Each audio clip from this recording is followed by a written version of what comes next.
Let's talk a little bit about fuel injector replacement tips today.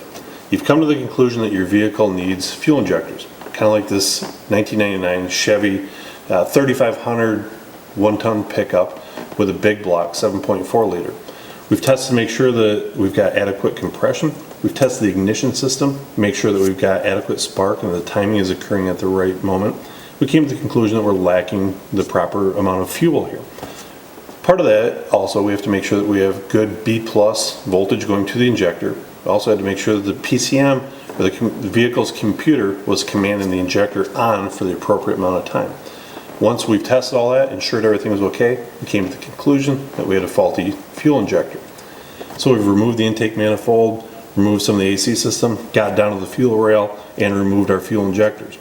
Now it's time to do a little bit of a failure analysis. What caused the previous ones to go bad? How do we prevent that from happening again? Well, on this particular fuel injector, as you can see here, there's a little screen on the top of it. Now the screen on 4 out of the 8 injectors on this particular truck were full of rust or debris, some type of sediment. Where did that come from? How do we prevent that from reoccurring? So, one important thing to do is either replace or flush the fuel rail as good as possible. Some of these things, there's a lot of baffles in here, a lot of tight areas, very difficult to clean. In that instance, you're going to be replacing the fuel rail.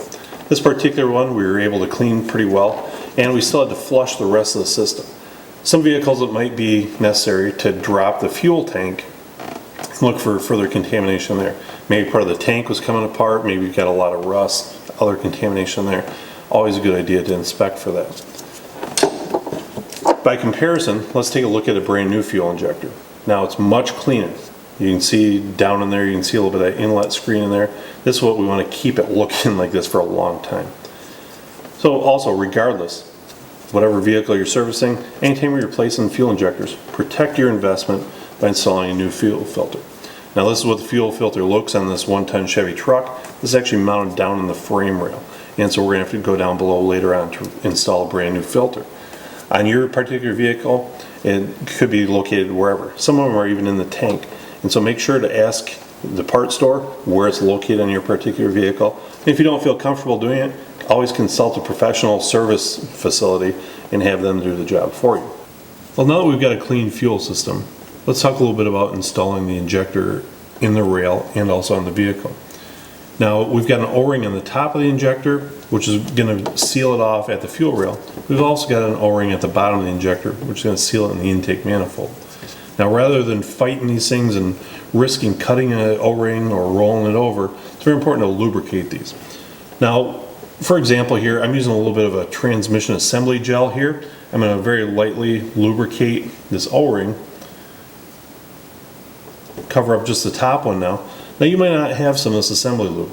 Petroleum jelly, even clean engine oil will work just as well. It's very important that we lubricate these O-rings.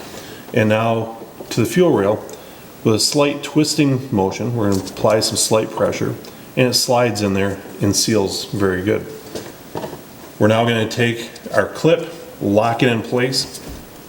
We'll take our electrical connector, pop it on, make sure we get a good positive lock there. We don't want anything coming loose later on while the vehicle's running. We're going to repeat this process for all 8 injectors. Now our rail is going to be ready to install in the vehicle.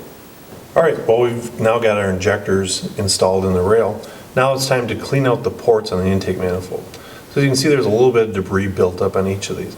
So in this instance, I've got a little specially designed brush for it.